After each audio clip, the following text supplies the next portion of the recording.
Hello students, জ্ঞানজ্যোতি coaching সেন্টারের পক্ষ থেকে তোমাদের সকলকে জানাই আরও একবার স্বাগত। তো আজকে আমি তোমাদের সঙ্গে যে বিষয় নিয়ে আলোচনা করব সেটা হচ্ছে শিক্ষাদানের ক্ষেত্রে শিক্ষা প্রতিষ্ঠান বা বিদ্যালয় যে রয়েছে এর ভূমিকা কতটা রয়েছে এবং সামাজিক দায়িত্ব কতটা রয়েছে, এটি কিন্তু তোমাদের সঙ্গে আজকে বিস্তারিতভাবে আলোচনা করব। এবং আলোচনা শুরু করার আগে তোমাদের একটি ছোট্ট ইনফরমেশন দিয়ে রাখি। দেখো, এখানে তোমাদের কোর্স ডিটেলস দেওয়া রয়েছে। তোমরা যারা মেজর স্টুডেন্ট রয়েছে তোমাদের জন্য কিন্তু মেজর কোর্স ফি রাখা হয়েছে 1299 টাকা, এবং কি তোমাদের মাইনর স্টুডেন্ট যারা রয়েছে কোর্স ফি রাখা হয়েছে 699 টাকা। এর মাধ্যমে তোমরা কি কি পাচ্ছ? হাই কোয়ালিটি নোটস পাচ্ছ, প্রপার গাইডেন্স থাকছে, রেকর্ডেড ক্লাসেস থাকছে এবং কি 100% কমন সাজেশনস তোমরা আমাদের এখান থেকে পেয়ে যাচ্ছ। ঠিক আছে, তো তোমরা যারা ভাবছো আমাদের সঙ্গে এই সেমিস্টারে যুক্ত হবে, দেখো এখানে কর্নারে দুটো নাম্বার দেওয়া রয়েছে। এই দুটি নাম্বারের মধ্যে যে কোনো একটি নাম্বারের সঙ্গে যোগাযোগ করে তোমরা কিন্তু আমাদের সঙ্গে যুক্ত হয়ে যেতে পারো। তো চলো দেরি না করে আলোচনার বিষয় ফিরে যাই। দেখো, প্রথমে যে বিষয়টি বলা হয়েছে সেটা হচ্ছে কি মেধা ও জ্ঞানমূলক বিকাশের কথা। দেখো, এখানে যে শিক্ষা রয়েছে, শিক্ষার ক্ষেত্রে কিন্তু বিদ্যালয়ের ভূমিকা অনেকটাই রয়েছে। বিদ্যালয়ে যদি শিক্ষার্থীরা আসে তাহলে কিন্তু তারা প্রত্যেকটা যে ব্যক্তি রয়েছে বিদ্যালয়ে তাদের সঙ্গে কিন্তু বিভিন্ন সম্পর্ক স্থাপন হয়, সুসম্পর্ক স্থাপন হয়। এর ফলে কি হয়, তাদের মধ্যে কিন্তু সামাজিকীকরণ কিন্তু বৃদ্ধি পায়। ঠিক আছে, দেখো এখানে বিশেষ কিছু বিষয় দেওয়া রয়েছে। কি কি দেওয়া রয়েছে এখানে? প্রথমেই যুগোপযোগী জ্ঞান অর্জন, অর্থাৎ কি আধুনিক শিক্ষা কিন্তু কারিকুলামের মাধ্যমে অর্থাৎ পাঠ্যক্রমের মাধ্যমে শিক্ষার্থীদের তাত্ত্বিক ও ব্যবহারিক জ্ঞান প্রদান করে। সেক্ষেত্রে কিন্তু বিদ্যালয়ের কিন্তু বিশেষ বড় একটি ভূমিকা রয়েছে শিক্ষা ক্ষেত্রে।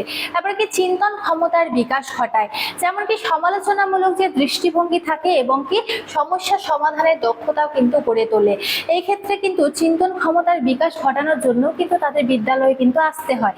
তারপরে কি রয়েছে? কৌতূহল উদ্দীপ্ত করা। কি বলেছে? নতুন বিষয়ে জানা এবং কি অনুসন্ধিৎসু মনোভাব তৈরিতে কিন্তু সহায়তা করা। অর্থাৎ তাদের মধ্যে যদি কোনো রকম কৌতূহল থাকে, সেই সমস্ত কৌতূহল কিন্তু কি হয়, বিদ্যালয়ে গিয়ে কিন্তু তারা টিচারকে জিজ্ঞেস করে এবং কিন্তু তাদের কৌতূহল কিন্তু দূর হয়ে যায় সেই সময়। ঠিক আছে, সেক্ষেত্রে কিন্তু বিদ্যালয়ে কিন্তু যাওয়া কিন্তু একটি খুব জরুরি একটি বিষয়।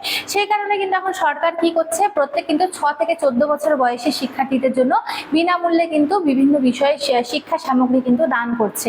তারা যাতে আর্থিক অভাবে যাতে স্কুলে না আসতে পারে, এই বিষয়টি যেন না হয়। এবং কি করছে, যে সরকার দেখছে যাতে ড্রপ আউট কমে যায়। তারপরে কি রয়েছে?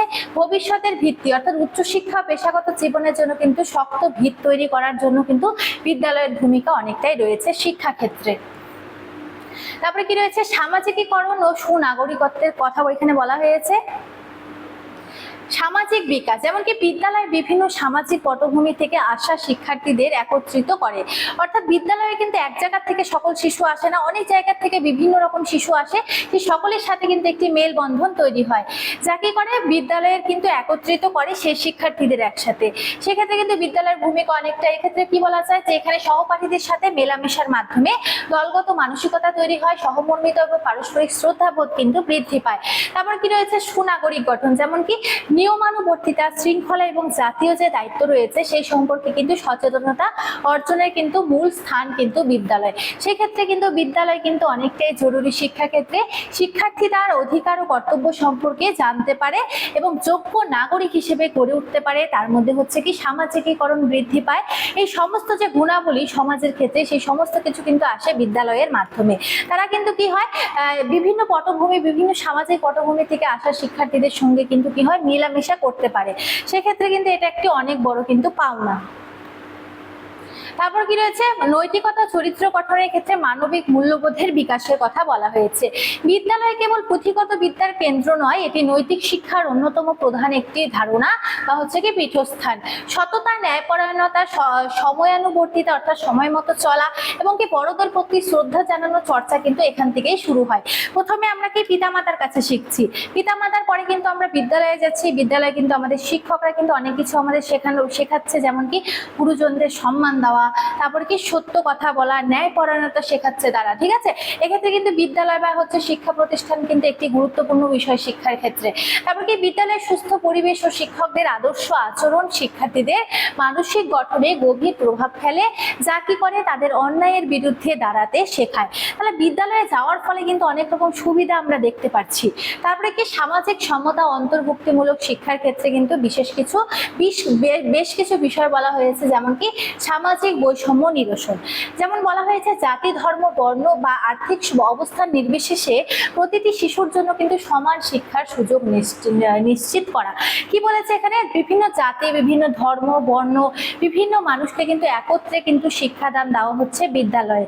এবং সেক্ষেত্রে কি হচ্ছে, একটি সুবিধা হচ্ছে যে সকলে মিলে মেলামেশা করে সেখানে শিক্ষাদান কিন্তু করছে, অর্থাৎ কি শিক্ষা নিচ্ছে, কিন্তু শিক্ষা গ্রহণ করছে। তারপরে কি রয়েছে, বিশেষ চাহিদা সম্পন্ন শিশু, যাদেরকে বলা হয় ইনক্লুসিভ চাইল্ড, ঠিক আছে, যারা কি স্বাভাবিক, কেউ কথা বলতে পারে না, কেউ চোখে দেখতে পারে না, কেউ বধির, ঠিক আছে, বা কেউ হাঁটতে পারে না, হ্যান্ডিক্যাপ রয়েছে, সেই সমস্ত বিষয় শিশুদের কিন্তু বিশেষ চাহিদা সম্পন্ন শিশু বলা হয়। বিশেষ চাহিদা সম্পন্ন শিশুদের মূল ধারায় কিন্তু শিক্ষার অন্তর্ভুক্ত করে আত্মনির্ভরশীল হতে সাহায্য করে, ঠিক আছে। তারপরে কি রয়েছে, সহমর্মিতা প্রকাশ, সমাজের বৈচিত্র্য মেনে নিয়ে পরস্পরের প্রতি শ্রদ্ধা ও ভালোবাসার মনোভাব তৈরি করাও কিন্তু একটি মূল বিষয়, যেগুলি কি হয় আমাদের কিন্তু বিদ্যালয় থেকেই আসে। তারপরে কি বলা হয়েছে, সমাজ পরিবর্তনের হাতিয়ার, অর্থাৎ শিক্ষাকে কিন্তু সমাজ পরিবর্তনের হাতিয়ার বলা হয়। শিক্ষা যদি ভালোভাবে একজন ব্যক্তির মধ্যে থাকে, একটি সমাজে যদি প্রত্যেকটা ব্যক্তি শিক্ষিত হয়, তাহলে কিন্তু সেই সমাজ কিন্তু খুব তাড়াতাড়ি কিন্তু পরিবর্তন হয়ে যায় এবং উন্নতির পথে এগিয়ে যায়। একটি দেশের সার্বিক প্রবৃত্তি ও কুসংস্কার মুক্ত সমাজ গঠনের মূল চালিকা শক্তি হলো কি শিক্ষা প্রতিষ্ঠান। এই শিক্ষা প্রতিষ্ঠান যদি থাকে, শিক্ষার্থীরা কিন্তু শিক্ষা গ্রহণ ভালো মতো করতে পারবে, তাদের কিন্তু কি হবে, সর্বাঙ্গীন বিকাশ সাধন হবে। সঠিক শিক্ষাদান কিন্তু দারিদ্র্য দূরীকরণ, স্বাস্থ্য সচেতন এবং কি সামাজিক সচেতনতা শতভাগ বৃদ্ধিতে প্রত্যক্ষ অবদান রাখে। তারপরে কি রয়েছে, শিক্ষকের দিক নির্দেশনা ও ভূমিকা, অর্থাৎ কি অনুপ্রেরণাদায়ী যে ভূমিকা রয়েছে একজন শিক্ষকের, সেটি কি কি রয়েছে। দেখো, শিক্ষক হলেন সামাজিক রূপান্তরের একটি স্থপতি বা হচ্ছে কি স্থপতি বলা হয়। তিনি কেবল তথ্য সরবরাহ করেন না, বরং কি করেন, শিক্ষার্থীদের সুপ্ত যে প্রতিভাগুলি রয়েছে সেই প্রতিভাগুলির কিন্তু বিকাশ ঘটান। একজন আদর্শ শিক্ষক তার চরিত্র এবং কি মেধা দিয়ে কিন্তু শিক্ষার্থীদের জীবনে সঠিক পথ দেখান এবং পথ প্রদর্শক হিসেবে কাজ করেন এবং কি তাদের মানসিক গঠনে কিন্তু ইতিবাচক ভূমিকা পালন করেন। তারপরে দেখো কি রয়েছে, সামাজিক দায়বদ্ধতা ও কার্যক্রমের ক্ষেত্রে বিভিন্ন বিষয়ের কথা এখানে বলেছে। কি কি আছে এখানে দেখে নি চলো। প্রথমেই হচ্ছে কি পরিবেশ সচেতনতা, যেটা সবচেয়ে বেশি জরুরি। এখানে কি আছে, বৃক্ষরোপণ, অর্থাৎ কি গাছ লাগানো, ওকে পরিচ্ছন্নতা অভিযানের মাধ্যমে পরিবেশ রক্ষার অভ্যাস গঠন হয় কিন্তু বিদ্যালয় থেকে। উদ্ভাবনী চর্চা, যেমন কি গবেষণা ও বিজ্ঞান মেলার মাধ্যমে বৈজ্ঞানিক চিন্তা বিকাশে সহায়তা হয়। তারপরে কি রয়েছে এখানে, কমিউনিটি সেবা, অর্থাৎ কি দুর্যোগে ত্রাণ বিতরণ ও সমাজসেবামূলক উদ্যোগ শিক্ষার্থীদের কিন্তু অংশগ্রহণ করা হয়। এই যে অংশগ্রহণ, এই সমস্ত কিছু কিন্তু বিদ্যালয়ে কিন্তু গেলে কিন্তু আমরা শিখতে পারি। বিদ্যালয়ে গেলে আমরা শিখতে পারি যে বন্ধুকে কিভাবে সাহায্য করতে হয়, কারো সমস্যায় কিভাবে এগিয়ে যেতে হয়, কিভাবে সকলে মিলে আলোচনা করে আমরা সমস্যার সমাধান করতে পারি। এই সমস্ত ক্ষেত্রে কিন্তু বিদ্যালয়ের কিন্তু বিভিন্ন গুরুত্ব রয়েছে। এই কারণে কিন্তু বর্তমান সময়ে কিন্তু বিদ্যালয় কিন্তু অনেকটাই কিন্তু আমাদের কার্যকরী হয়ে উঠেছে শিক্ষার ক্ষেত্রে।